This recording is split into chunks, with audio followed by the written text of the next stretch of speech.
तत्पश्चात नित्य लीला प्रविष्टम विष्णुपाद अष्टोत्तर श्रीमान भक्ति वेदांत स्वामी महाराज एवं समस्त विष्णु के चरण कमलों में मेरा यथावत दंडवत प्रणाम स्वीकार है।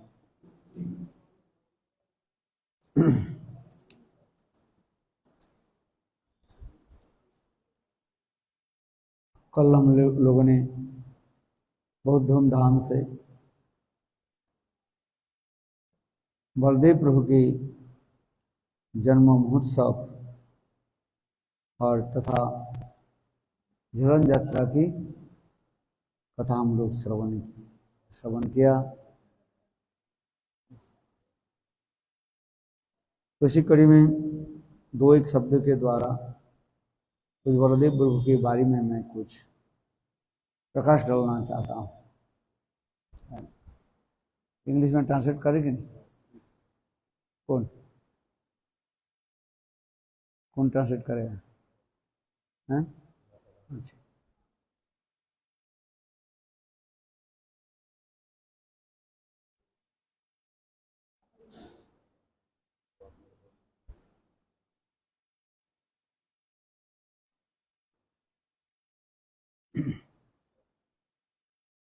श्री गर्ग संहिता में बलभद्र खंड में और एकादश अध्याय में बलदेव प्रभु के बारे में बहुत सुंदर रूप में वर्णन किया गया। देवादिदेव भगवान कामपालो नमोस्तुते, नमो अनंताय शेषाय सक्षाप्राय ते नमो नमः। धराधराय पूर्णाय सधाम्ने शिरपानय सहस्र शिरसे नित्यं नमो संकर्षणाय ते। रेवतीरमणं तं वै बलदेवच्युतग्रज हलायुध प्रलम्भग्न पाहि मां पुरुषोत्तमः। बलाय बलभद्राय तालंकाय नमो नमः। नीलांबराय गौराय रोहिण्याय ते नमः। धेनुकावरी मुष्टिकारी कूट निर्वाण बल्बलान्तक रुक्मणी कुर्पु कूपकर्णारी कुम्भंड आरिवस्तम एव हि। कालिंदी भेदनोषितं हस्तिनापुरकर्षकः दिवीद आरिद्र जलवेन्द्रव्रजमण्डलमण्डनः। कंसावाते प्रसन्ति तीर्थकारक प्रभु दुर्योधन गुरु साक्षात् पाहि पाहि प्रभु ततः। जय जय अच्युत देव परात्परम सम अनंत दिगंतरगतश्रुतः। सूर मुनीन्द्र फणीन्द्रवरायते मुसूलिने बुलिने होलिने नमः। जत् पठेत् सततं स्तवं नरसतु हरि परमं परमाद् ब्रजे। जगति सर्वबलं तरिदमर्दनं तयोरिमर्दनं भवति तस्य धनं सजनो घनम। इस बलभद्र यानी बलदेव प्रभु की महिमा वर्णन करते हुए गर्ग संहिता में वर्णन हो रहे हैं। हे देवादिदेव, हे भगवान बलदेव प्रभु, आप तो कामपाल स्वरूप है। आपको मैं बार बार नमस्कार करता हूँ, प्रणाम करता हूँ। हे बलराम, आप साक्षात अनंत स्वरूप है, मैं आपके बार बार प्रणाम करता हूं। हे धराधर हरधर, अपने सिंह तेज पूर्ण तेज के द्वारा ही शस्त्र शस्त्र शीर्ष संघर्षण ये संकर्षण अपने के आपको मैं नित्य नमस्कार करता हूं। हे बलदेव प्रभु, साक्षात अनंत स्वरूप है, नंत इति अनंत। इस बलदेव प्रभु की कृपा प्राप्त होने से जीवों की समस्त प्रकार के जो है दुख कष्ट आदि दूर हो जाता है। और स्वयं बलदेव प्रभु अपने तेज शक्ति आदि के द्वारा सभीयों के जो है एकत्रित करके रखते हैं। आप अच्युत यानी कृष्ण के जो है अग्रज है, अग्रज माने बड़े भाई है, अर्थात अच्युत माने कृष्ण, कृष्ण के ज्येष्ठ भ्राता के रूप में आप प्रकट हुए हैं। रेवती पति है, आप रेवती के भी पति स्वरूप, आप हलायुध, हे प्रभु आप केवल हल को जो है अस्त्र के रूप में धारण करते हैं। और विशेष करके आप प्रलंबासुर के आप वध किया, इसलिए प्रलंब घृण, घृण माने हत्या कर, आप प्रलंबासुर की भी आपने हनन किया। भक्त हे पुरुषोत्तम, आपके मैं बार बार नमस्कार करता हूं।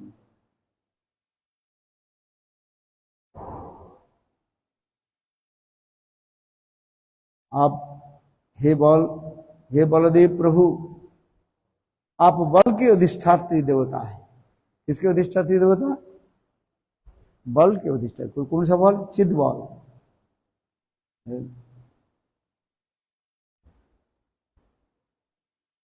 जब तक जीव के हृदय में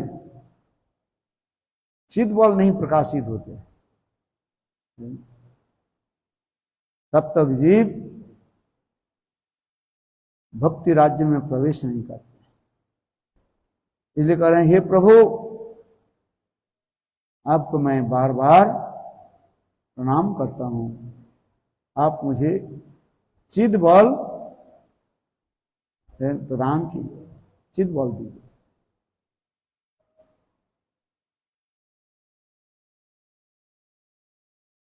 आपके विशाल श्रीअंगत ताल ध्वज के भांति है। ताल ध्वज जानते? ताड़ के पेड़ की भांति है, बहुत लंबी होते हैं। उसी प्रकार आप तालध्वज, आप सदा सर्वदा नील वस्त्र के जो है धारण करने वाले है। बलदेव प्रभु कौन सा वस्त्र धारण करते हैं? नीलांबर, नील वस्त्र को धारण करते हैं। इसलिए और गौर वर्ण आपके श्रीअंग जो है इतने सुंदर गौर वर्ण का, रोहिणी तनय, आप मां रोहिणी के पुत्र है, इसलिए मैं आपको मैं प्रणाम करता हूं। आपने धनुकासुर के वध किया, इसलिए धनुकारी, मुष्टि कुटारी, बलबल, ऐसे मल्ल योद्धा को आपने भी परास्त करके उनके देह के ये अंत कर दिया। इसलिए कृष्ण के एक नाम, एक बलदेव प्रभु के एक नाम है धेनुकारी। क्या बताया? धेनु का और धेनुकारी, अर्थात धेनुकासुर के आपने वध किया, इसलिए आपके नाम है धनुकार्य। काल श्रवण हमने ने बताया, ये कृष्ण अनेक तो असुर के वध किया, किंतु बलदेव प्रभु किसको वध किया? पहले धनुकासुर को वध किया। गधे जो है उसको वध किया। बहुत सुंदर रूप में श्री सुखदेव गोस्वामी पाद धनुकासुर के वध यानी गंधर्वासुर के वध के बारे में बताया। एक दिन कृष्ण बलराम सखाओं के साथ गोचारण करते करते ताल बन के ओर चलने लगे और दोपहर के समय हो गया। भगवान की इच्छा से सभी गोप बालक अपने भोजन के जो है लाने में भूल गए। तो उस समय समस्त सखा लोग कहने लगे, कृष्ण कृष्ण महाबाहु, आज तो हम लोग भोजन नहीं लेकर के आए है, और हम लोग चलते चलते मथुरा के सन्निकट भी आगे करें है, इसलिए हम लोग की भूख लग रही, क्या करें? तब कृष्ण कहने लगे, देखो है निकट में कंस के एक सुंदर बगीचा है। क्या है? बगीचा है, और जिसमें सुंदर सुंदर ताल के जो है फल लगे हुए है और सुंदर भिनी भिनी सुगंध भी आ रहे हैं। इसलिए कृष्ण बलराम बोले, सखाओ चलो आज हम इस ताल वन में जाकर के आज ताल भोजन करेंगे। बहुत सुगंध स्वादिष्ट फल होता है। दोपहर के समय हो गया और कंस के जो अनुचर धनुकासुर व गंधर्वासुर कहा जाता है। क्या कहा जाता है? गंधर्वासुर। वो वन के जो है वो रखवाल करते थे, देखभाल करते थे है? और सुंदर सुंदर फल जब पक जाता है और फल को वो मथुरा में भेजते थे है? कंस के दरबार में भेजते थे और प्रेम से जो है वो फल आदि ग्रहण करते थे। यद्यपि उस तालवन में है अनेक प्रकार के फल आदि लगते हैं, किंतु ताल फल क्या है? प्रोमिनेंट है, इसलिए उस वन के कहा जाता है क्या वन?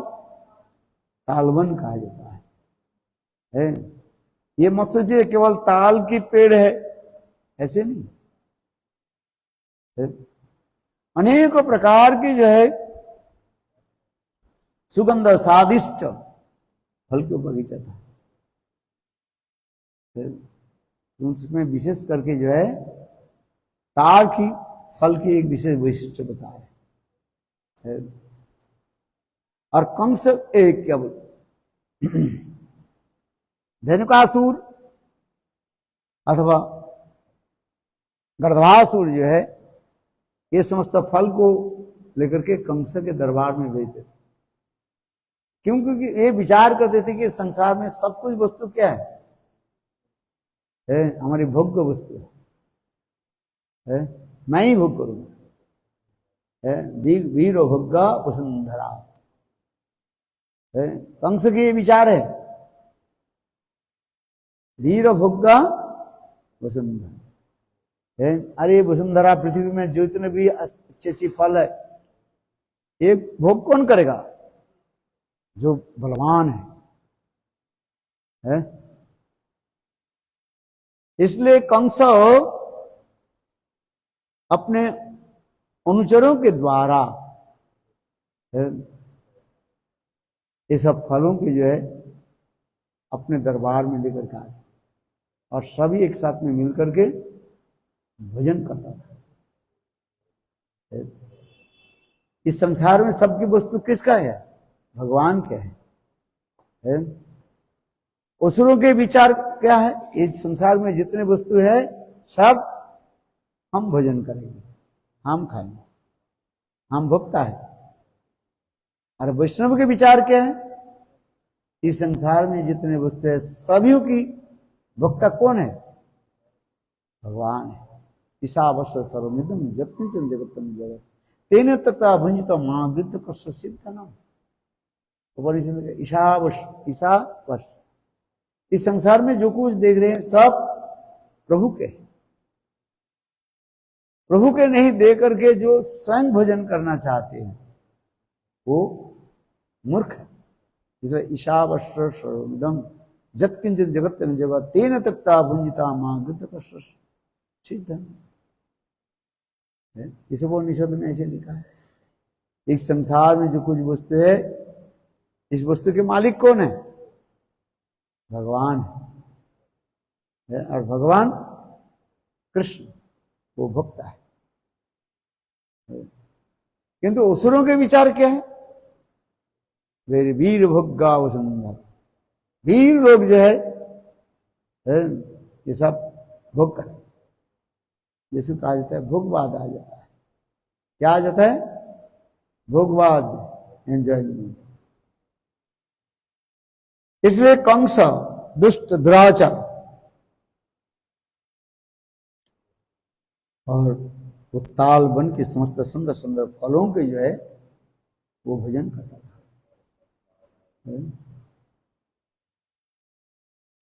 और जैसे आदमी होता है, लोग होता है, ऐसे उनके संग भी उसी एसोसिएट भी उसी प्रकार होता है। असुर के संग कैसे होगा? देवता तो नहीं होंगे, कौन होंगे? असुर होगा। इसलिए कंस के जितने भी अनुचर थे सब असुर था, दुष्ट। तो बलदेव प्रभु कहने लगे, हाँ कृष्ण देखो ये निकट में तालवन है और वो तालवन में जाकर के हम लोग सब स्वादिष्ट सुगंध प्रपक्व ताल हम ग्रहण करेंगे। ऐसे कह करके कृष्ण बलराम और सखाओं के साथ वो तालवन में प्रवेश किया। और दोपहर के समय था। उस तालवन के रक्षा करने वाली कंस के अनुचर एक गर्दभासुरवाद्यनकासुर है, वो विश्राम कर रहे थे। दोपहर के समय 1:30-2 बज गया है। इसलिए धनकासुर व गर्दभासुर भोजन के उपरांत तो विश्राम कर रहे। और ठीक उसी समय कृष्ण बलराम सखाओं के साथ आकर के वो तार के पेड़ को जो है थोड़ा हिलाया। तार के पेड़ हिलाने से कुछ प्रपक्व फल जो है वो नीचे जो है धप धप धप धप धप करके गिरने लगे। और उस समय एक गर्दभासुर आंख खोले, बोले ये दोपहर के समय कौन आ गया इधर और फल पड़ने में इतने शब्द क्यों हो रहा है? तो गर्दभासुर कहने लगे, हे कौन है? उस समय कृष्ण बलराम कल कहने लगे, है तेरा जम। कौन है? तेरा जम। जम समझते माने तुम्हारा मृत्यु में, मृत्यु स्वरूप में हूं। गर्दभासुर उस समय बहुत क्रोधित हो। एक तो हमारे बगीचा में तुम लोग फल को जो है चोरी कर रहे हो, और दूसरे क्या बोलते हो? ये मेरा हंतारक है, मुझे मारने वाले हो। तो गर्दभासुर बहुत क्रोधित हो। गर्दभासुर ने क्या की? कृष्ण बलराम को जो है पहले आक्रमण करने लगे। गधा के स्वभाव क्या है? गधा कैसे आक्रमण करता है? यहाँ को करके आ जाता है और वो पीछे के पैर के द्वारा वो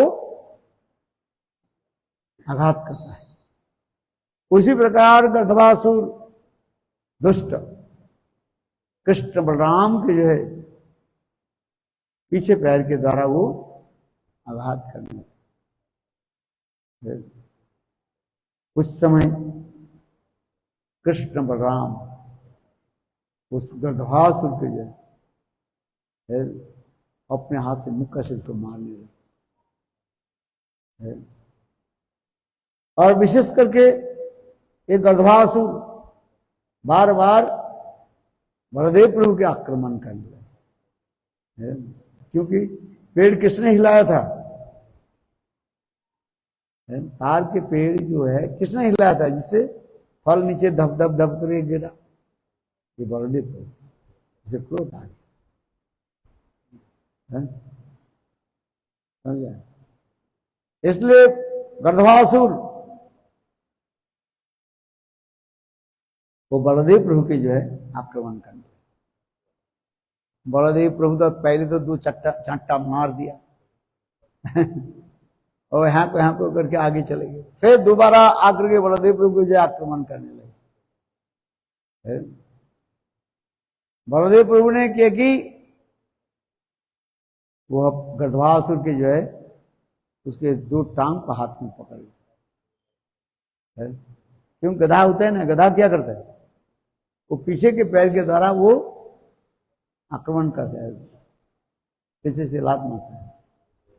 इसलिए बलदेव प्रभु वो असुर के जो है पीछे के टांग को पकड़ लिया, पैर को पकड़, अब ऐसे जोर से घुमाया और घुमा करके तार के पेड़ के ऊपर उसको फेंक दिया। और देखो इतने विशाल शरीर, वो धनुकासुर के शरीर भी कम नहीं था, विशाल शरीर है। तार पेड़ के लगने से वो पेड़ धप करके गिरा, एक गिरा तो दूसरे से गिरने लगा। और गंधर्वासुर बार बार बलदेव प्रभु के आक्रमण करने लगे। तो बलदेव प्रभु ने किया कि पुनः उनके पैर को, पीछे पैर को पकड़ करके ऐसे चौके भर के घुमाए और घुमा करके फिर उस समय गंधर्वासुर निस्सहाय होकर के टट्टी पिशाब करते हुए वो प्राण को छोड़ा है। और उस समय वो गंधर्वासुर के और भी अनेक जो है मित्र आदि आ गए है। वो मित्र कैसे थे? सब गंधर्वासुर के वहां थे, मूर्ख है। और कृष्ण बलराम ने किया कि सारे गधे के जो है उन पर मार दिया। और देखते देखते वो जंगल गंधर्वासुर के मल मूत्र से है भर गया है। इतने दुर्गंध आने लगे।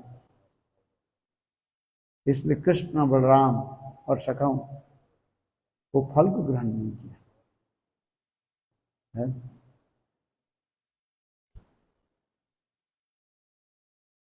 इतने बहुत अल्प समय में श्री सुखदेव गोस्वामी पाद परीक्षित महाराज के निकट गंधर्वासुर के बारे में बताया। इसमें विशेष शिक्षाएं क्या है? गंधर्व कौन है? गधा कौन है? जो अपने शरीर में जो है देहात्म बुद्धि रख करके चलते हैं, तो गधे। गधा क्या करते हैं? मूर्ख है वो। गधा के जो है पानी, जो सच्चा पानी दे दो, निर्मल पानी दे दो, पानी नहीं पिएगा। और उसी सच्चा निर्मल पानी में थोड़ा मिट्टी लगा दो और घूमो, वो पी लियो। देखा आपने? गधा जो है सच्चा निर्मल पानी पिएंगे ये करते गधा के जो स्वभाव है।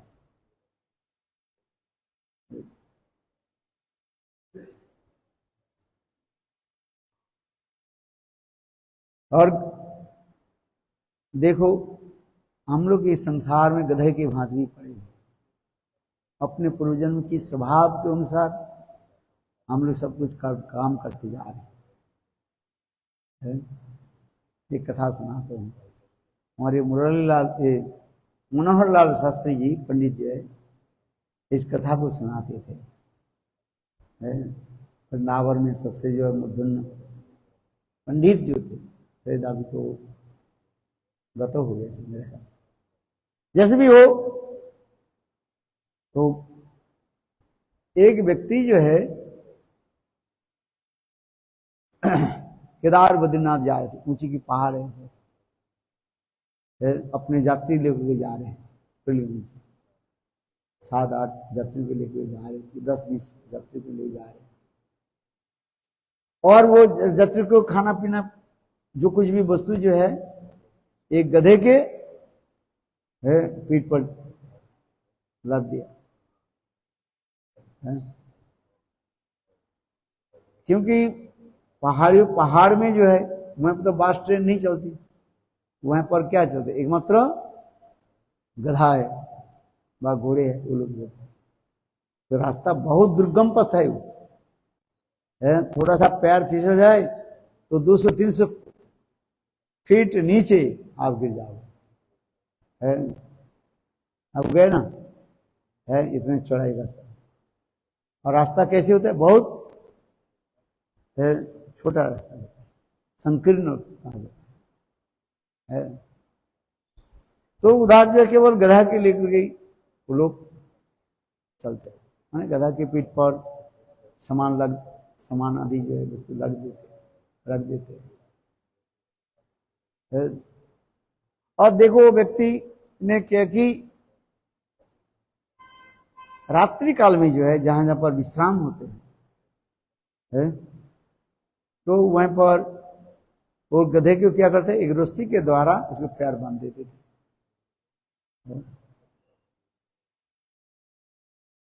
तो किंतु देखो ऐसे करते 2-4 दिन तो हो गया, वो व्यक्ति जो एक स्थान से दूसरे स्थान पर जा रहे थे सारे सामान को गधा के पीठ पर रख दिया, और रात्रि में जो है वहीं पर विश्राम करने लगे।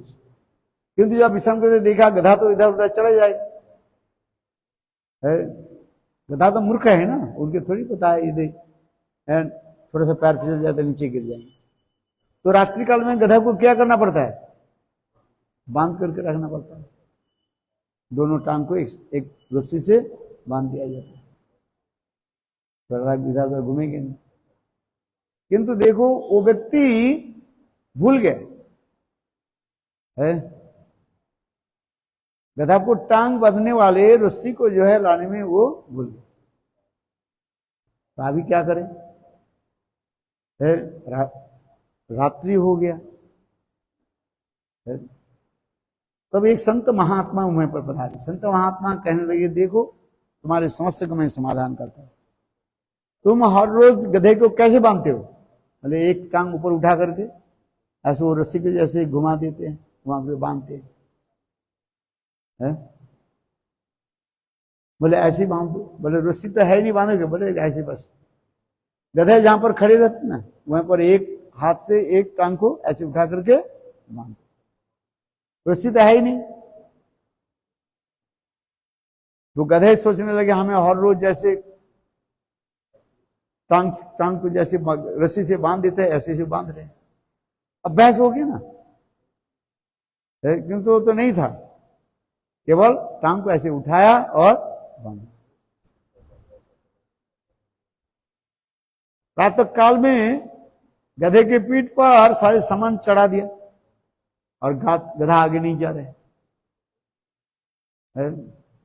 ये तो और भी एक समस्या हो गया। तो फिर वो संत महात्मा के बुलाया, बोले आप बताओ क्या करें।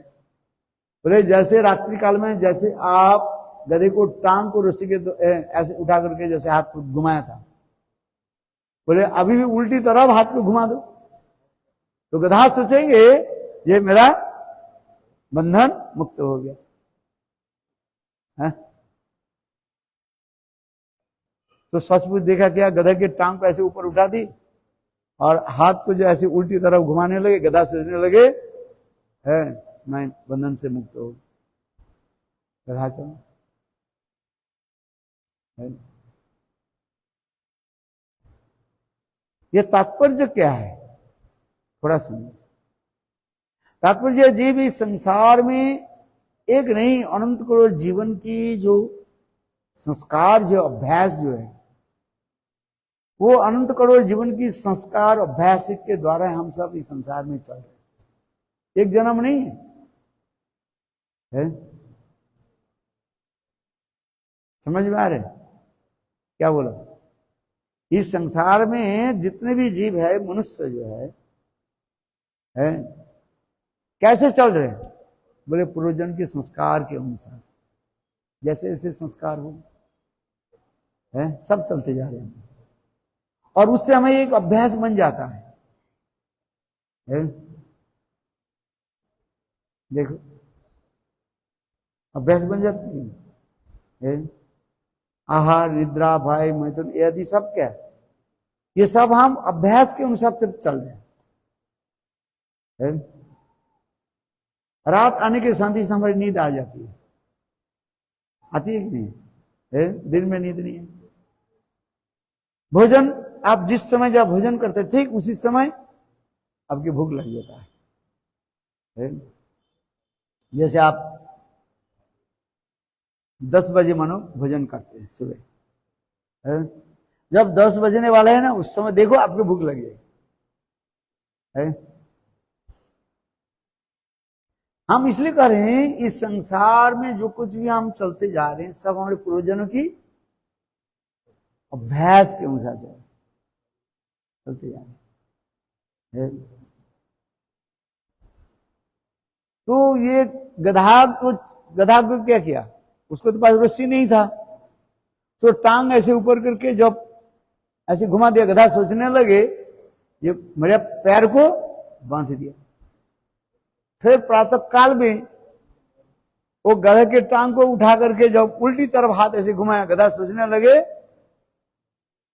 है मैं बंधन मुक्त हो गया है। इसलिए शास्त्र में कहा जाता है बंधन और मुक्त है एक केवल भ्रम मात्र है। क्या बोला? भ्रम मात्र, कोई किसी के बंद करके नहीं रखा है।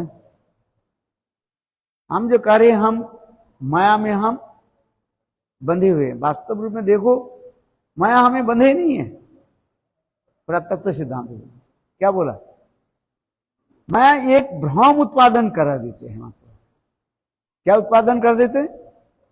भ्रम, जो सत्य वस्तु नहीं है उसके सत्य के रूप में हमें एक प्रतीत करा देते हैं, वास्तव में झूठ है। इसलिए तुलसीदास जी रामचरितमानस में भी सुंदर उदाहरण दिया है। मायाबद्ध जीव कैसे है ना? बंदर और वो किरट में है वो तोते के भांति होता है। जैसे एक बंदर के जो है एक आलू दिखा दो, और वो आलू के लेकर के क्या करो, एक सुराई जो है, सुराई समझते हो, जो घड़ा जो होता है जिसके मुख जो है बहुत पतला होता है, किसी तरफ से आपको हाथ ऐसे घुसेगी, तो सुराई के अंदर में एक आलू को रख दिया, बंदर को दिखा करके आलू को रख दिया।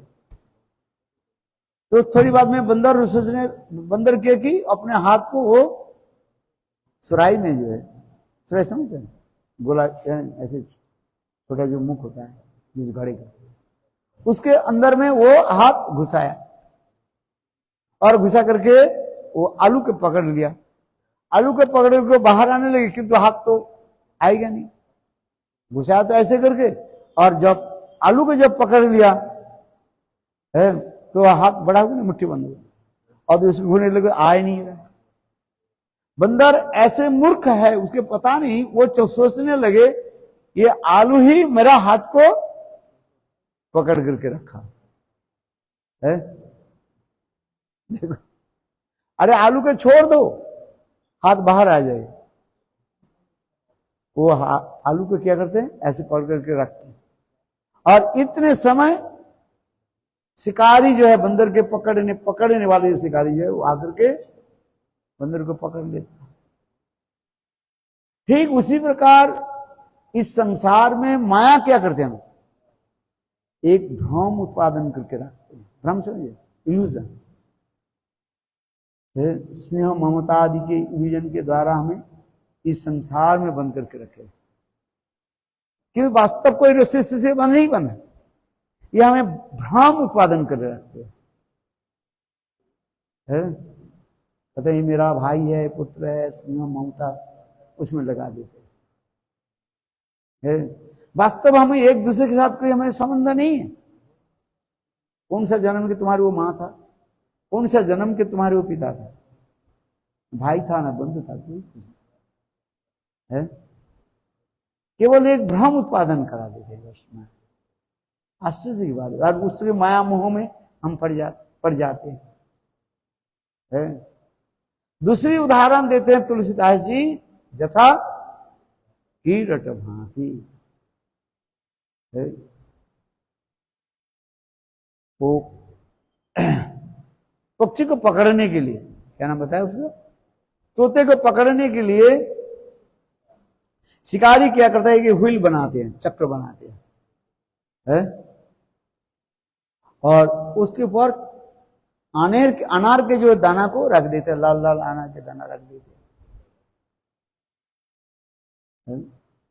और वो तोता क्या करते हैं, वो व्हील के ऊपर, चक्का के ऊपर बैठ जाता है, अपने पंजा को ऐसे पकड़, और देखो बैठने के साथ ही साथ वो व्हील जो है, चक्का जो है, वो अपने आप घूम जाता है, और घूम जाने से वो तोता जो है डर जाता है, और साथ ही साथ वो तोता क्या करता है, अपने पैर के पंजा के द्वारा वो व्हील को ऐसे पकड़ लेता है और ऐसे नीचे लटक जाता है। तो तोता सोचने लगे कि यही व्हील जो है हमें पकड़ के रखे।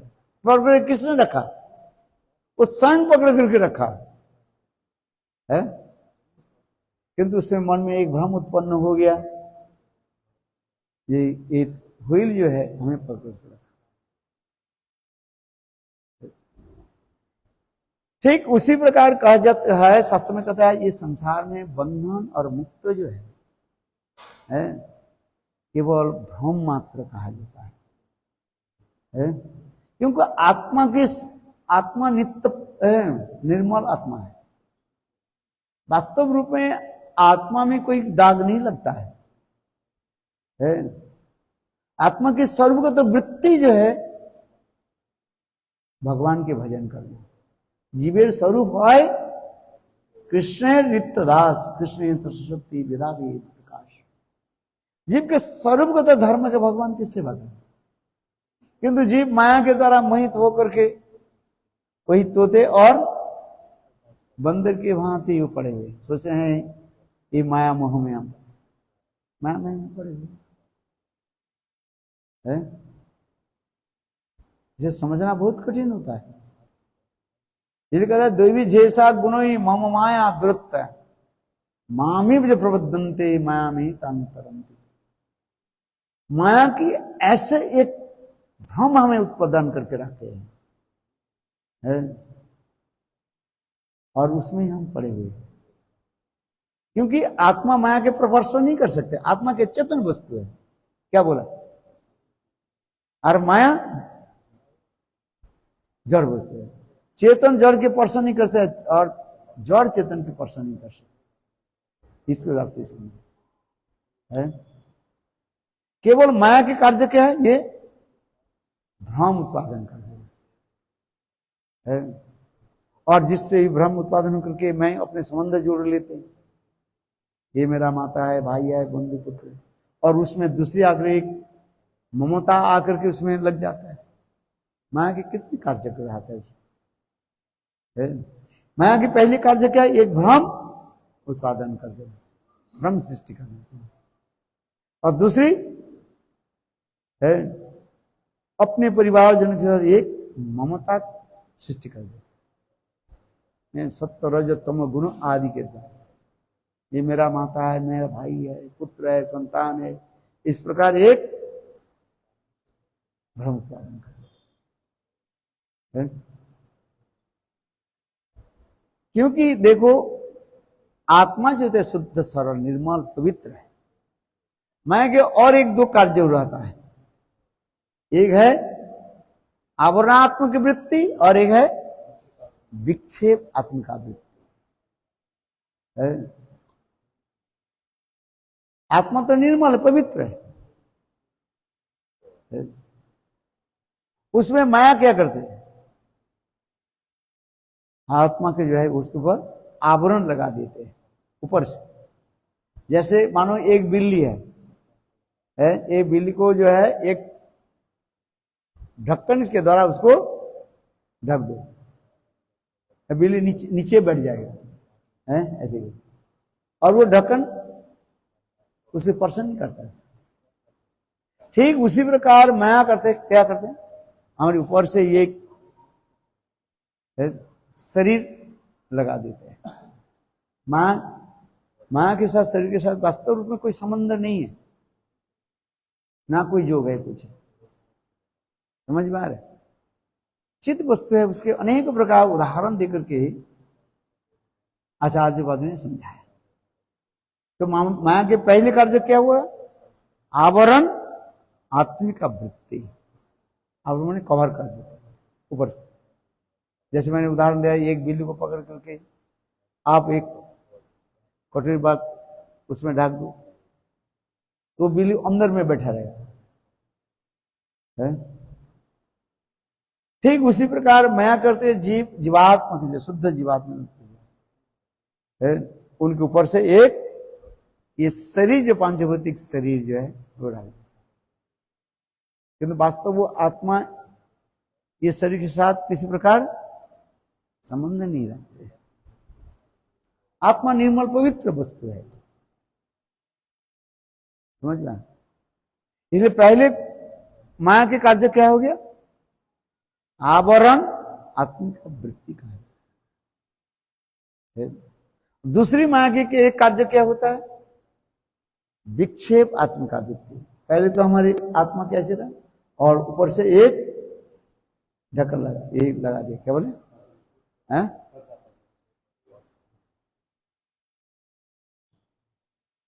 लगा दिया है। फिर उसके अच्छी तरह से ऊपर से अच्छी तरफ से जो है रस्सी के द्वारा उसको बांध देते हैं, सत्य रज तम गुण, ये क्या है, रस्सी के द्वारा बांध देते, और उसमें अनेक प्रकार अहंकार भी पैदा कर देता है, पैदा कर देती है। वो समस्त अहंकार क्या झूठा है, किया वही मान जी भी मान नहीं पाएगा, होगा प्यारे वही जैसी राम जी को भाएगा। हम लोग के हृदय में ऐसे एक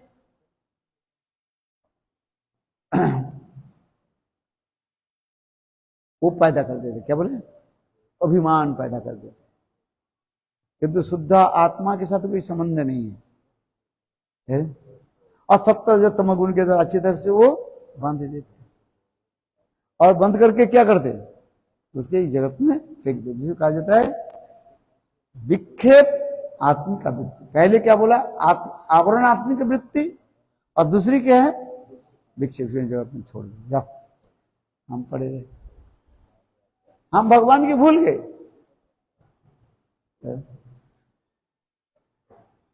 और जब हम भगवान की भूल गए, माया संसार की माया में पड़े रहते हैं, और गधे की भांति हम काम करते जा रहे हैं, वही काम का नहीं है वो, है पुत्र संतान आदि पालन पोषण अनेक प्रकार के काम में हम लगे रहते हैं, जिससे हमें जीवन में कोई फायदा नहीं होगा कुछ।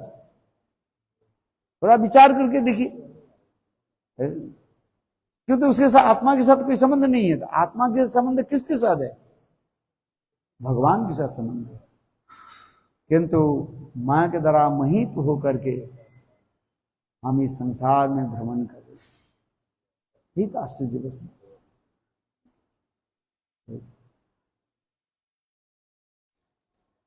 अब ये इस प्रकार करें, वह बलदेव प्रभु धनकासुर गर्दभासुर वध के द्वारा ये हमें उदाहरण दे रहे हैं, बता रहे हैं, ये जीव किस प्रकार माया अंधकार में पड़े हैं। इस अंधकार से बाहर आ जाए, तब तो सूर्य के दर्शन दिखाई पड़ेगा। जब तक हम अंधकार में पड़े रहते हैं तब तक सूर्य के दर्शन नहीं। माया मोह में एक अंधकार और उसमें हम पड़े हुए। माया अंधकार और कृष्ण चिन्मय भास्कर पवित्र निर्मल। इस प्रकार संसार के जीव माया मोह में पड़े हुए। देखो, और विशेष करके माया हमें क्या दे, शरीर में एक दिवस दे दी, जिसे कहता है शरीर में देहात्म बुद्धि हम रख दे। मैं भगवान के सेवक हूं, ये अभिमान हम भूल गए, और भूल करके बस इस शरीर में हम जो कह रहे हैं ये भक्ता अभिमान आ रहा है। इसलिए यहां पर भी कह रहे हैं, हे बलदेव प्रभु, हे बलभद्र, हे बलदेव प्रभु, आप हमें इस संसार से मुक्त कराइए। माया मोह से छुटकारा पाना इतना सहज नहीं है। माया मोह हम किसके प्रति रख देते थे? अपने पुत्र परिवार जनों के प्रति माया मोह रखते। एक छोटी सी कथा, माया मोह की कथा सुनाता है। आता है ये शायद ये जो भागवत के जो टीकाकार श्रीधर गोस्वामी, क्या नाम बताया? उन्होंने इतने सुंदर टीका आदि लिखा भागवत श्लोकों के ऊपर टीका लिखा। ये बचपन में जो है भगवत भजन करते थे, और धीरे धीरे जब बड़ा होने लगे, विचार करने लगे संसार के माया मोह में पड़ना नहीं है, विवाह शादी करना नहीं है। किंतु देखो परिवार के जन ने उसको क्या की, जबरदस्ती करके विवाह आदि करा दिया। और क्योंकि संसार में विवाह आदि जब होता है तब होते क्या और भी आसक्ति पड़ जाते हैं। तो उसी प्रकार उनके जब विवाह हुई, उस समय के बाद 1-2 साल के बाद उनके पत्नी एक छोटा बालक के जन्म दिया। और जन्म देने के बाद उनके पत्नी देहांतर हो गए, मन शरीर छोड़ दिया। अभी मानो 2-3 दिन के बालक है। तो उस समय उस मन मन विचार करने लगे, हाय हाय मेरे पत्नी तो चली गई और ये छोटा बच्चा को मुझे रक्षा करना पड़ेगा। और एक समस्या होगी ना, जब तक वो बच्चा कम से कम 15-20 साल तक नहीं है तब तक उसे संसार में पड़ा रहने पड़ेगा। नहीं, क्या बोला? संसार में तब तक छोटे बच्चा को देखभाल करना पड़ेगा, छोड़ करके नहीं जाते सकते हो। मन मन विचार करने लगे, हाय हाय मैं विवाह आदि किया और विवाह आदि करने के बाद मेरे पत्नी तो वियोग होगी, किंतु एक छोटा बच्चा को छोड़ करके इसको पालन पोषण करना पड़ेगा। तो मन में विचार करने क्या की जाए। मन में बहुत उत्कंठा हुई, वृंदावन में जाकर मैं भजन करूं, क्योंकि अभी छोटा बच्चा है, उसके तो मां मर गई, जो बच्चा को रक्षा करना पड़ेगा। और कब तक रक्षा करना पड़ेगा? जब तक बड़ा नहीं हो जाए, कम से कम 15-20 साल तक नहीं हुए तो उसको तो रक्षा करना पड़ेगा। संसार के नियम ही बहुत दुखित हुए, अभी क्या करें। किंतु उसके मन में है बहुत उत्कंठा हुई, मैं भगवत भजन करूं, ये सब माया मोह छोड़कर। एक दिन क्या कि उन्होंने वो बच्चा को जैसे छोड़ दिया, चलने लगे। कहाँ? वृंदावन को चलने लगे, ये वृंदावन में जाकर मैं भजन करूं। जो रास्ता में चलते हुए बालक की तो स्मरण होता है कि नहीं होता है? चिंतन कर, हाय हाय ऐसे छोटा बच्चों को मैं छोड़ कर के मैं वृंदावन जा रहा हूँ भजन करने के लिए।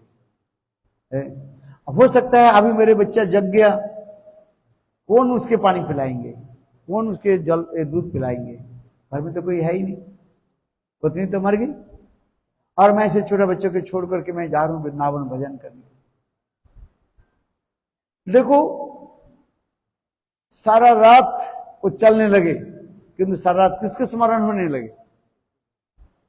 अपने बच्चा को है। इस बच्चे को कौन देखभाल करेगा? मन में विचार करने लगे, बच्चा जग गया है, उनके भोजन कौन कराएंगे? जब वो चलते चलते आगे तो बहुत परिश्रम तो हो गए, रात भर तो सोए ही नहीं है, और भोजन भी नहीं किया, थके हुए थे, और एक स्थान पर आए, प्रातः काल हो गया, उस स्थान पर आकर के विश्राम करते जा रहे। इतने समय श्रीधर देव वो देखा क्या, एक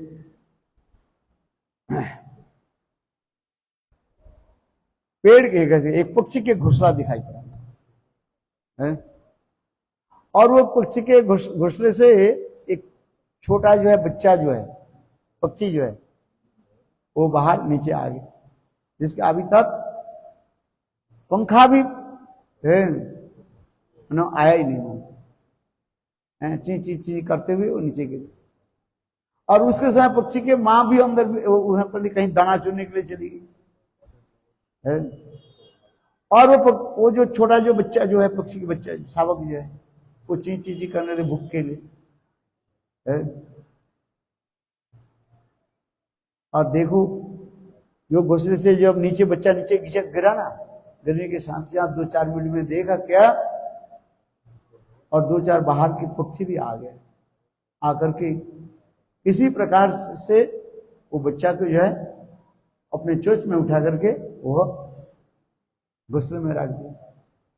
और ये आश्चर्य देखा, एक मकड़ा जो है जाल बुन रहा था है, और जब तक किसी तरफ गिर गए, गिर करके कहां गिरा है? जय हो बहुत अच्छा। हाँ वो देखो बिल्कुल जो है वो पक्षी के शावक के मुंह ऐसे फाड़ कर ची ची करता है ना, ची ची कर रहा है, उसके मुंह में गिर गया। छोटा सा जो है मकड़ा होता है, क्या बोलते हैं, स्पाइडर है, उसके अंदर में चले, मुंह के अंदर चला, और वो पक्षी शावक छोटा बच्चा जो है वो खा ले, चीजी बंद कर। श्रीधर साईं पाद वो देख रहे हैं, बोले मैं अपने बच्चे के लिए जो चिंतन करूं, कौन देखभाल करेंगे, कौन खिलाएंगे, कौन जगाएंगे है? देखो पक्षी के शावक के किसने खिलाया, किसने पालन पोषण किया? भगवान पर। तब वो श्रीधर साईं पाद ने किया कि माया मोह त्याग छोड़ दे दिया, माया मोह छोड़ दिया, और फिर वृंदावन में आकर के भजन करने। इस प्रकार शास्त्र में कहते हैं, लोग सोचते हैं मैं घर में नहीं रहूं, संसार कौन देखेंगे, कैसे हमारे संसार चलेगा, मेरे छोटे छोटे नन्हे मुन्ने बच्चा है, उनको कौन देखभाल करेगा? ऐसी बात नहीं। जिस भगवान से कोई देखने देखभाल करने, जिसके हृदय में प्रेरणा देखने, वो करेगा सब।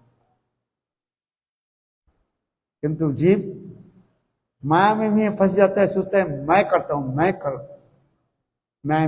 रहता हूं, मूर्ख है। समझ में आया क्या बोला? ये श्रीधर साईं पाद की जीवन चित्र में ऐसे लिखा गया है, जो कैसे वो घर संसार छोड़ करके वृंदावन में आकर भजन। लोग कहते हैं ना मैं नहीं रहूं तो इस नहीं चलेगा, नहीं संसार कैसे चलेगा?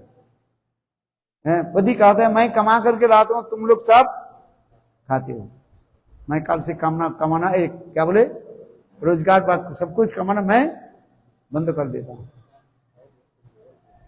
कहां से तुम खाओ? बोलते कि नहीं बोलते संसार? अरे तुम कमाने वाले नहीं हो, ये केवल तुम्हारे अहंकार मात्र है। सबके दाता कौन है? भगवान है। सबके दाता राम है। इसलिए कहने किया वही मान जो ही मान नहीं पाएगा, होगा प्रे वही जोशी राम जी को भाएगा। संसार में हम तो चाहते हैं मैं मान, मुझे लाभ पूजा प्रतिष्ठा धन संपत्ति सब कुछ प्राप्ति हो जाए,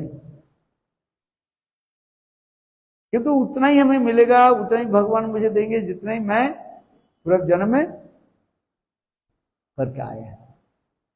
केवल ये अभिमान मात्र है। इसलिए किया अभिमान जो भी मान नहीं पाएगा, होगा प्यारे वही, होगा प्यारे वही जोशी राम जी को भाई। संग भगवान जो है हमारे लिए सब कुछ पहले ही सब निर्धारित करके रखे है। आज मुझे भोजन मिलेगा कि नहीं मिलेगा, ये सब क्या पूर्व निर्धारित है। Predicted and pre destined. आज कितना मिलेगा, क्या होगा, सब लिखा है। केवल एक अभिमान मात्र है। ये करने वाले, वो करने वाले, वो करने वाले। अरे नहीं, भगवान उसके हृदय में प्रेरणा दे तो हमें प्राप्ति होगी, ऐसा नहीं तो नहीं। शास्त्र में ऐसे अनेक उदाहरण दिए गए। जीव केवल माया मोह में पड़े रहते हैं और अपने को क्या मानते? मैं करने वाला हूं, कर्तारो भी मन्नते। मूढ़ व्यक्ति, मूर्ख व्यक्ति, वो सोचते हैं मैं करने वाला हूं, करता हूं, मैं खिलाता हूं। बुद्धि कौन देते? भगवान दे रहे, किंतु वो विचार नहीं कर रहे। जब विपत्ति आपत्ति आ जाता भगवान के कहते भगवान मुझे रक्षा करो है। और जब विपत्ति आपत्ति नहीं ऐसे चले तब करते हैं मैं करके, मैं करने लगा, मैं धन कमाता हूं, मैं तुम्हें खिलाता हूं।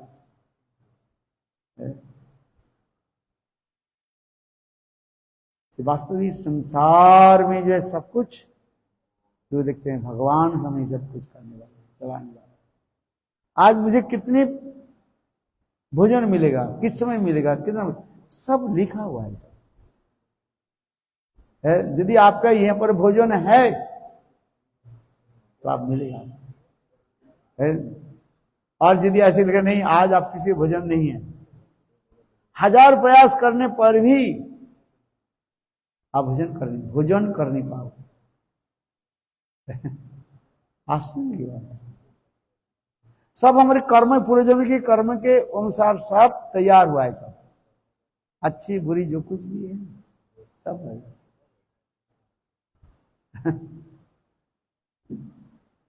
एक व्यक्ति रास्ते में जा रहे थे, चलते चलते एक बुढ़िया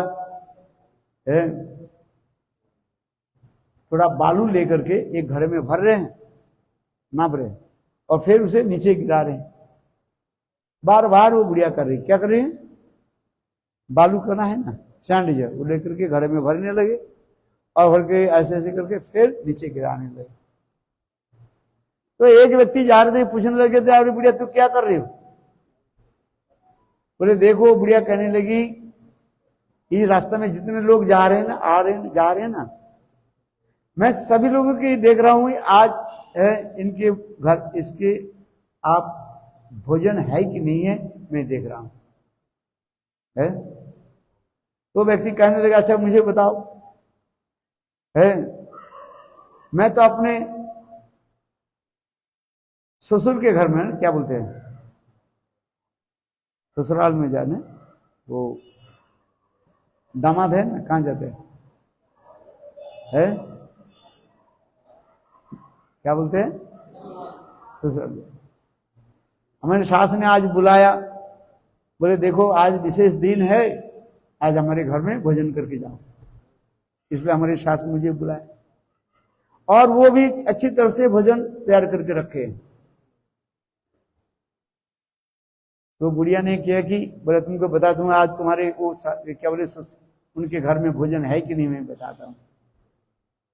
तो देखो उन्होंने क्या कि वो बुढ़िया ने क्या कि बालू लेकर घर में घड़ा में भरने लगे, फिर इधर डालने करने लगे। आज तुम्हारे ससुराल में तुम्हारा आज भोजन नहीं है, आप वहीं पर जा तो रहे हैं किंतु वहीं पर आपके भोजन लिखा नहीं है, भोजन नहीं मिलेगा। वो गुस्सा हुआ, कैसे? अरे मेरे जो सास जो है मुझे स्वयं बुलाया और बोले तुम्हारे लिए भोजन मैं प्रस्तुत करके रखा हूं, आप जल्दी आओ वहीं पर भोजन करो। बुढ़िया और इधर वो बुढ़िया करी ना, मैं तुम्हारे आज लड़ा पर भोजन नहीं, चलो। बोले अच्छा देखते हैं ये कैसे सच बोल रहे कि झूठ बोल रहे। ससुराल में गए, है सास ने जो है भोजन के अनेकों सामग्री जो टेबल पर रख दिया है, और वो भोजन करने के लिए बैठे है। और उनकी सास जो है स्वयं जो है वो परोसने लगी है। जब भोजन करने के लिए जा रहे, एक ग्लास ऐसे उठा के खाने के लिए जा रहे, तो वही बुढ़िया की कथा उसके स्मरण हो गया। देखो बुढ़िया ने कही ये आज हमारे लॉट पर भोजन नहीं है, कि देखो कितने सुंदर स्वादिष्ट व्यंजन और मेरे साथ तैयार करके भोजन कर दिया। उसी कथा को स्मरण करें और थोड़े उनके मन में हंसी आ गई। इतने समय उनके सास कहने लगी, अरे मैं तुम्हारे लिए देखो रात भर मानो तुम्हारे लिए इतने सब सामान बनाया भोजन के लिए, और तुम ये भोजन करके जा रहे हो, हंस रही क्यों है? तो वो कहने लगे नहीं मैं इसलिए ये भोजन के लिए दबोच सामग्री के लिए मैं नहीं हंस रही। बोले बताओ। बोले देखो बात ऐसे दो चार ऐसे होने लगे, अब तो भोजन के उठा रही थे ना भोजन के लिए, और ऐसे रख दिया। बस सास के साथ वार्तालाप करने लगे, और सास ने क्या कि उल्टी सीधी उनको सुना दी, गाली गलौज कर दिया। और वो भी कम नहीं था, है वो भी अपने सास को भी वो गाली गलौज शुरू कर दे। एक हाथ में थोड़ी ताली बजता है, दो हाथ चाहिए ना। अभी वो भोजन क्या नहीं, देखो सास के साथ गाली गलौज होने लगे, सास भी उसको गाली देने लगे, वो भी कथा एक होता है, थोड़ी सी कथा लेकर बैठ जाओ देखो, और धीरे धीरे एक सेकंड में वो इतना बड़ा हो जाता है, दोनों भी झगड़ा शुरू हो जाता है। कुछ नहीं है, बस जिस कथा में कोई लेन देन नहीं है, कुछ नहीं है, और उसी कथा को लेकर के आप इतना बड़ा बड़ा कर देते हो, देखो दोनों में झगड़ा हो जाता है, हाथापाई हो जाता है, हाथापाई हो जाती है, कभी झगड़ा हो जाता है। और उसी प्रकार देखो भजन तो किया ही नहीं है, अरे तुम्हारे घर में भोजन नहीं करूंगा, पानी को ग्लास को ऐसे फेंक दिया, और जो थाली के भोजन के थाली जिनको सास दिया था ना, वो ऐसे उठा करके भोजन नहीं कर। फिर चलते थे, जब घर जा रहे ना, वही रास्ते में वो बुढ़िया मिली, बोले भोजन करके आ रहे हो ना? फिर उनके उदाहरण नहीं भोजन नहीं किया, बोले मैं तो बता दी। भोजन आज तुम्हारे ललाट पर है तो मिलेगा वो। इसलिए हमारे चैतन्य भागवत में वृंदावन दास ठाकुर लिख रहे हैं, लक्ष्य भक्ख यदि यदि थाके गृह भगवद इच्छा बिना वो भोजन करीते ना है। आपके गृह में अनेक प्रकार भोजन सामग्री है, किंतु यदि भगवान की इच्छा नहीं हो, आप भोजन नहीं कर पाओ। लक्ष्य भक्ष दबई यदि था कि गृह, भगवान की इच्छा जब तक नहीं हो ना, आप भोजन कर नहीं पाओगे। सोचते हैं तो मैं कह रहा हूं, भगवान की इसलिए कहा जाता है प्रभु की इच्छा बिना एक पत्ता भी हिलेगा। वास्तविक सत्य भगवत इच्छा जब तक नहीं। है? कितने बड़े बड़े धनी लोग हैं, मिलीनियर ट्रिलियनियर्स ने क्या क्या बोलते हैं, उसके घर में कितने धन संपत्ति है, कितने भजन सामग्री रहेगी, है? 3-4 जो है क्या बोलते हैं, है? वो सब फ्रिज आदि क्या सब लगा हुआ है, सब भजन करके रखा है, पका करके रखे है। किंतु यदि भगवान की इच्छा नहीं हो भजन करने है, यही तो शास्त्र में कहा गया है। हम सोचते हैं जे हम करने वाले, हम खाने वाले, ये भी नहीं। ईश्वर इच्छा, भगवान की इच्छा कहां पर है? आज आपकी यहाँ पर भजन लॉर्डर में लिखा है कि नहीं है, आप नहीं जानते है। वास्तविक सत्य है, आप जीवन में अनेक अनुभव कर लेंगे। भजन तैयार है और इतने समय अचानक कहीं की समाचार आ गया, आपको जाना पड़ेगा, है? भजन सब छोड़ करके आप चले जाओ। अच्छा, ये सब तो कौन व्यवस्था करते रहते हैं? यही भगवान प्रभु व्यवस्था करते हैं। यदि आपके यहां पर भी भोजन है, कहीं भी आपके कोई रोक नहीं सकते, आएगा वो किसी नहीं। इसलिए यहां पर हम जो कार्य हैं, जीव केवल एक अभिमान मत रखते हैं, मैं करने वाला हूं, मैं करने वाला हूं, किंतु प्रभु ही हमारे सब कुछ करने है। इसलिए तुलसीदास की इसको अच्छी तरह से हमें याद रखना पड़ेगा, किया अभिमान यदि मान नहीं पाएगा, होगा प्यारे प्यारे वही जोशी राम जी को भाई। अच्छी बुरी सब है, दोनों ही क्या है, प्रभु की इच्छा से मिले। हम सोचते हैं हमें मान सम्मान मिल जाए, है? मैं बड़े महात्मा हूं, मेरे गले में अच्छी तरह से फूल की माला चढ़ जाए, चाहते हैं कि नहीं चाहते? मुझे सब सम्मान आदि करें, किंतु देखो यदि भाग में है तो मिलेगा, आपको सम्मान करेगा सब, खाना पीना सब। और यदि नहीं हो, 1000 प्रयास करने पर भी वो आपके मिलेगा नहीं। इसलिए कह रहे हैं ना, किया अभिमान जब भी मान नहीं पाएगा, और होगा प्यारी वही जैसी राम जी को भाई। प्रभु की जो इच्छा है वही होता है। इसी के जो समझ लेते हैं उनके दुख नहीं है, सुख नहीं है। दुखेशु विघ्न मना सुखेशु विगत प्रिया वितरागो भय क्रोधो स्थितोधि मुनिर उच्यते। साधु मुनि उसी कहा जाता है। प्राप्ति, जब प्राप्ति हो जाता है भगवान की कृपा मान लेते हैं, विनष्ट हो जाता है, नष्ट हो जाता है, कहते हैं ये भी भगवान की इच्छा है, क्या करेंगे? हमारे हाथ में कुछ नहीं है। हम सोचते हैं हम कुछ कर लेते हैं, किंतु ये संभव नहीं। और उतना ही हमें मिलेगा जितना ही मैं पूर्व जन्म में करता था।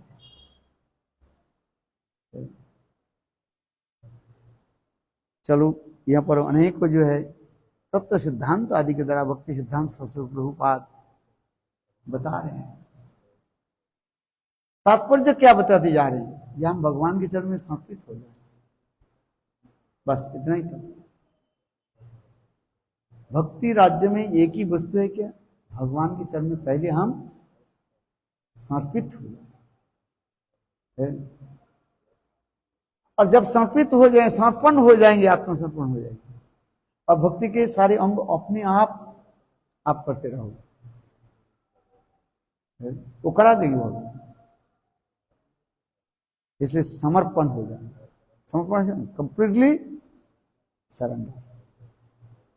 इसलिए कहते हैं, हे बलदेव प्रभु आप ही कृपा करिए, हम आपके चरण में कैसे शरण लें, सिखाइए शरणागति करहि। है।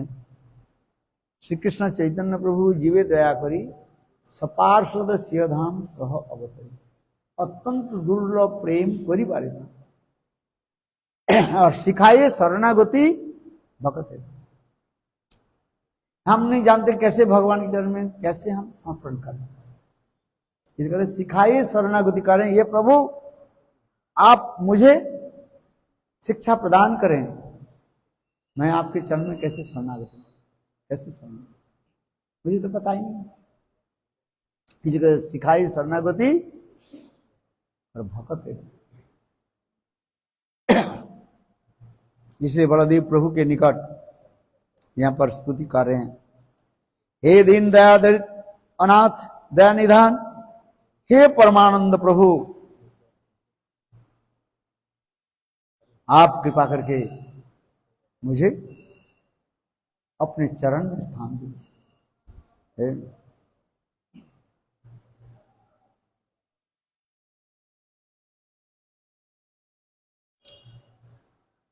मुझे माया मोह से आप उद्धार कीजिए। सकृत कर्म कर्म क्लेशन आकुलम,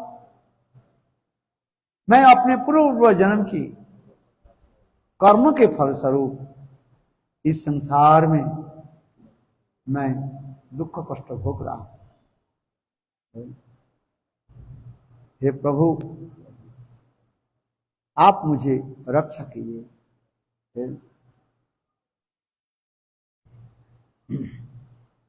बहुत सुंदर बलदेव प्रभु के निकट ये स्तुति आदि दिखाया गया है।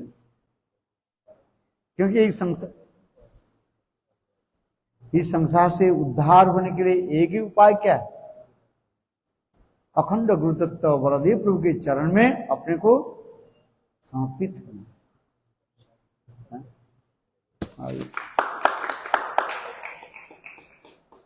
अरे कितना देर, चलो भगवान के निर्मल लो प्राप्त होने से है माया के जो है जय कर सकते हैं। उद्धव जी बोला ना, ये प्रभु की उच्छिष्ट प्रसाद, उनके वस्त्र अलंकार आदि ग्रहण करने पर जीव माया से मुक्त हो गए। पढ़ा आपने श्लोक? इसलिए यहाँ पर यह बलदेव स्तोत्र में बहुत सुंदर बता रहे हैं। अभी 2 मिनट और बोलकर मैं समाप्त करता हूं। हे प्रभु बलदेव प्रभु, आप तो सभी की कृपा करने वाले हैं। आप दुर्योधन के गुरु साक्षात हैं। पाहि पाहि प्रभु तत्तः। हे प्रभु बलदेव प्रभु, आप साक्षात दुर्योधन के गुरु हैं।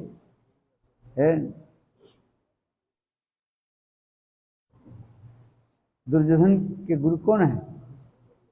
बलदेव प्रभु। उनकी शिक्षा देना कौन सा? गदा शिक्षा।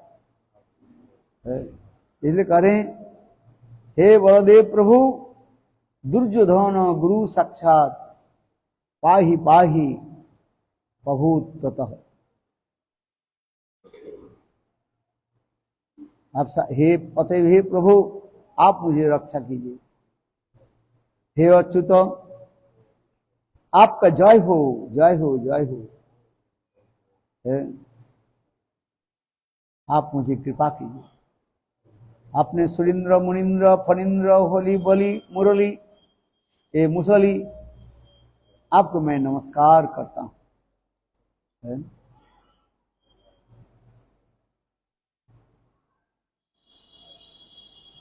यहां पर कह रहे हैं, ये समस्त मनुष्य मानव इस बलदेव प्रभु के स्तोत्र को जो पाठ करते हैं और मृत्यु के पश्चात साक्षात हरि के चरण कमल को प्राप्त कर लेते हैं।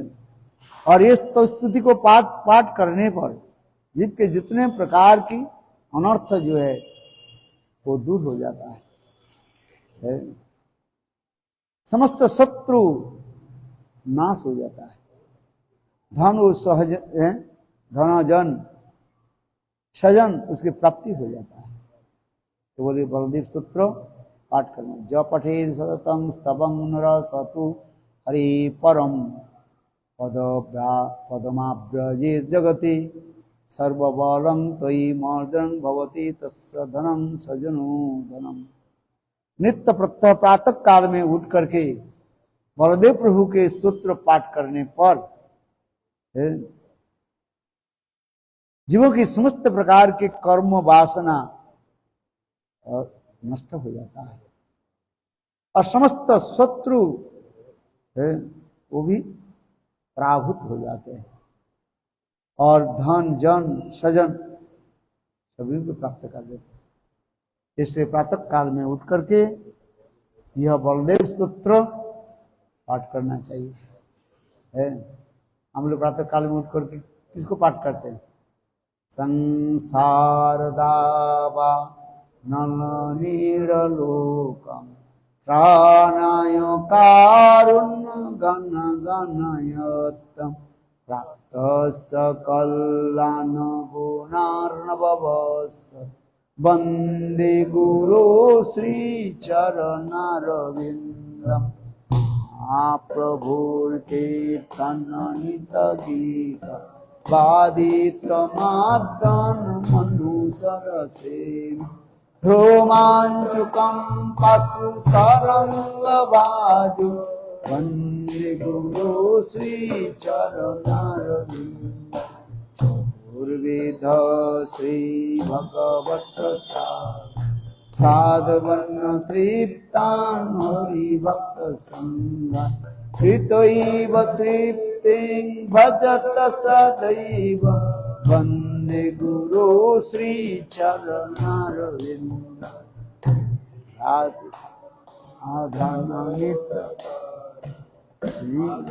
लीला गुण रूप नाम प्रतीक्षणा सदन रूपस वंदे गुरु श्री चरणारविंदम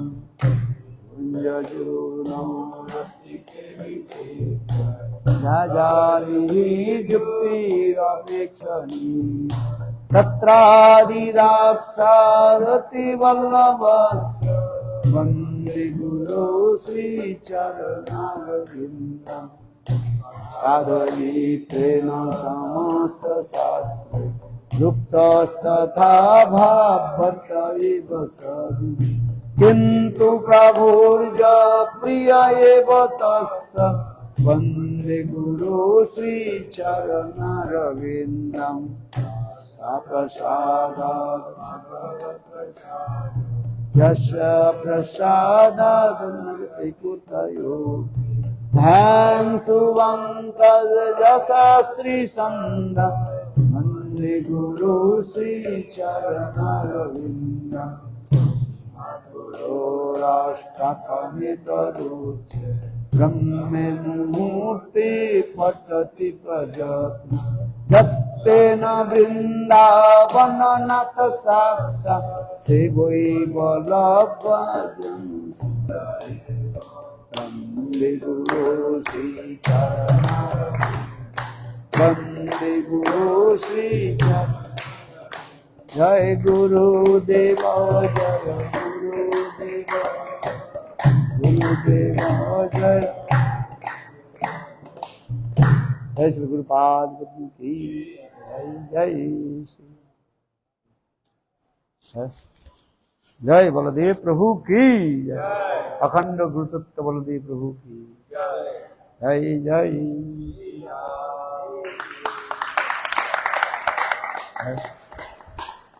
ये बलदेव स्तोत्र बहुत अच्छा है और रोज पाठ करते।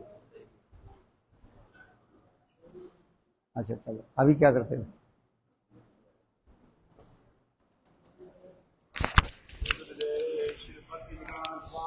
महाराज की